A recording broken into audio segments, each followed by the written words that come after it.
तो अब जब स्वामीनाथन की बारी आती है, व्हेन स्वामीनाथन्स टर्न केम, अब इतने सारे बच्चों से बात कर ली, किसी को मार पड़ी, किसी को डांट पड़ी, किसी को सस्पेंड किया, किसी के पर फाइन लगाई गई।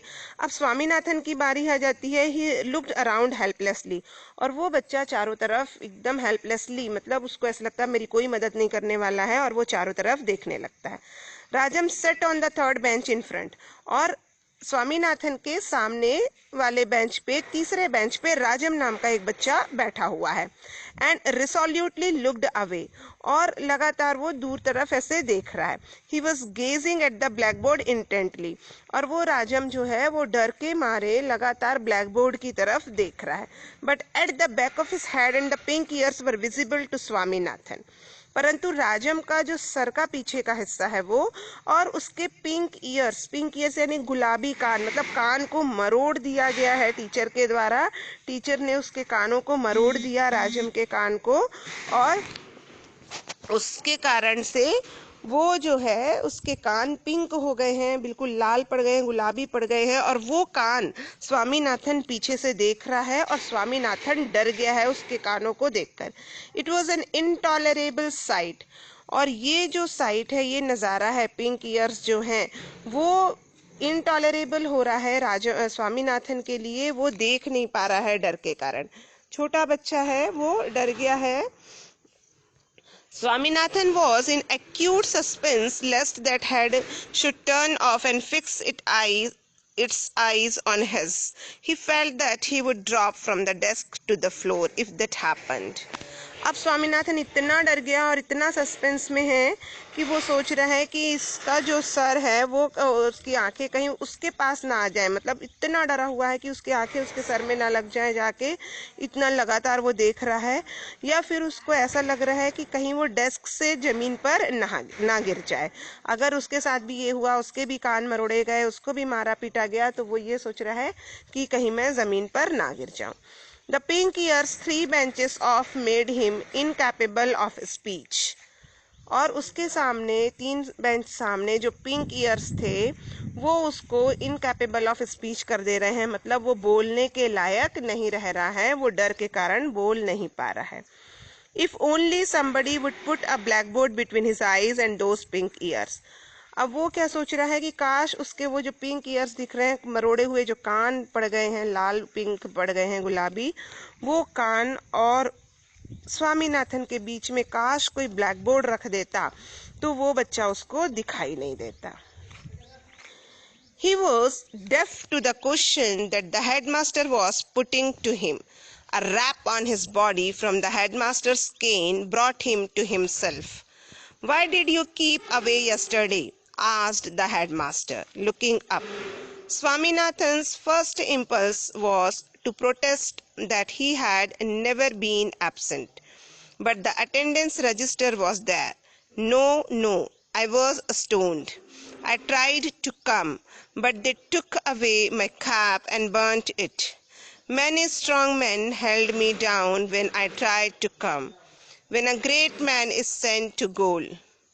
I am surprised to see you a slave of the Englishman. Didn't they cut off Dhaka Muslin?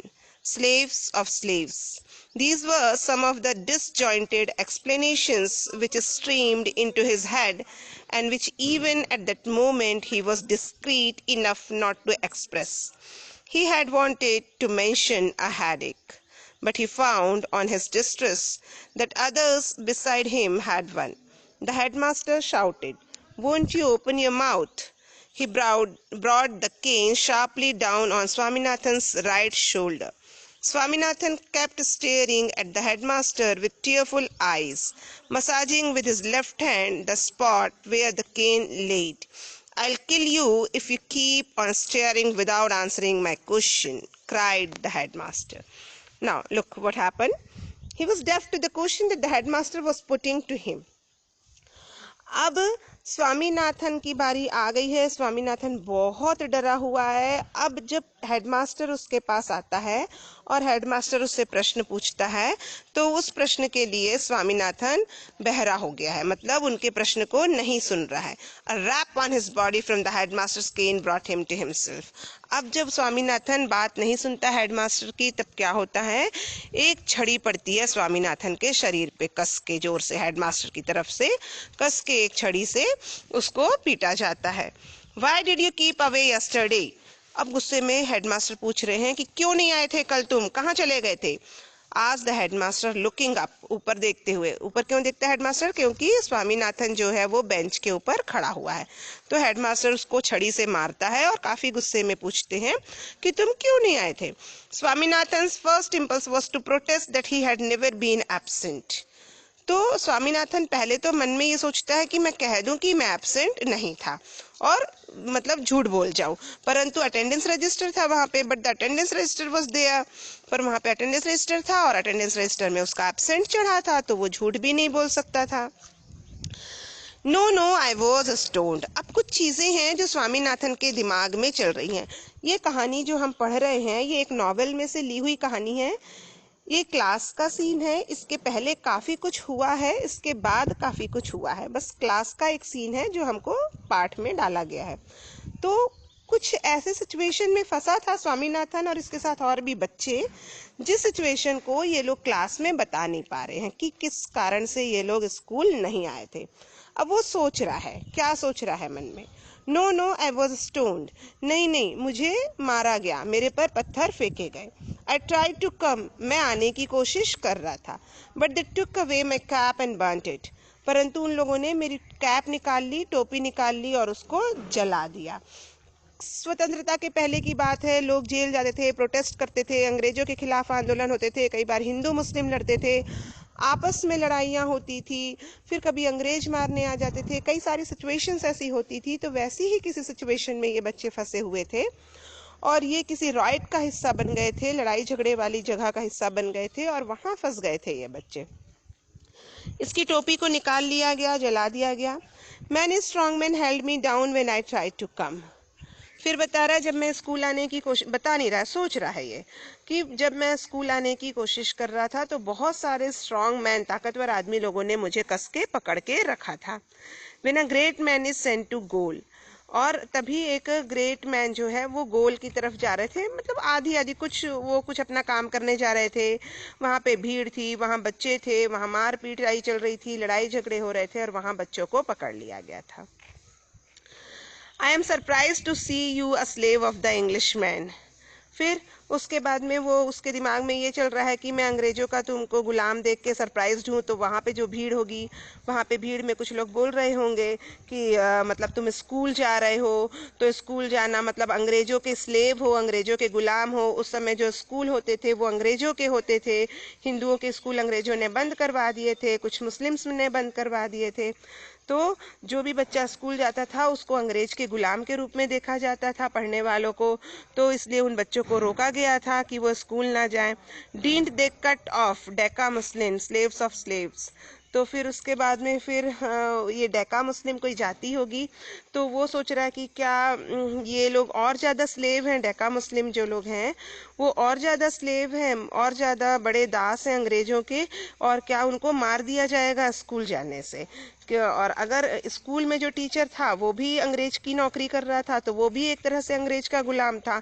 तो अगर ये लोग सच बोल देते कि जो स्वतंत्रता सेनानियों की जो लड़ाई चल रही है उसमें हम फंस गए, उन लोगों ने स्कूल नहीं आने दिया, तो और बड़ी समस्या हो जाती। इसलिए ये बच्चे समझ नहीं पा रहे हैं कि क्या जवाब दे। तो there were some of the disjointed explanations which screamed into his head and which even at that moment he was discreet enough not to express. तो ये सारी बातें उसके दिमाग में चल रही है कि मैं फंस गया था, मुझे कुछ लोगों ने पकड़ लिया था, मेरी टोपी निकाल के जला दी गई थी, हम लोगों को स्लेव या अंग्रेजों का गुलाम बोला जा रहा था। तो क्या हमको मार दिया जाता, काट दिया जाता स्कूल आने से? कुछ क्रांतिकारी थे, गर्म दल नर्म दल पढ़े हैं हम लोग, तो कुछ ज़्यादा क्रांतिकारी लोग थे, वो अंग्रेज़ों की बिल्कुल खिलाफत करते थे। तो ये सारी सिचुएशंस में बच्चा फंसा हुआ था। ज़्यादा बड़ा बच्चा नहीं है, छोटा ही बच्चा है, तो वो समझ नहीं पा रहा है टीचर को ये बताए या नहीं बताए। तो पहले तो वो बताना चाह रहा था, मन में ये सारी बातें सोच लिया, और उसने फिर पूरी कोशिश की इन बातों को टीचर को ना बताए, और चुपचाप वो रहा। He had wanted to mention a headache. अब वो सारी बातें उसने सोच ली और दिमाग से निकाल दी। अब वो सोच रहा था कि मैं ये बोल दूं कि मेरे सर में दर्द था। But he found to his distress that others beside him had one.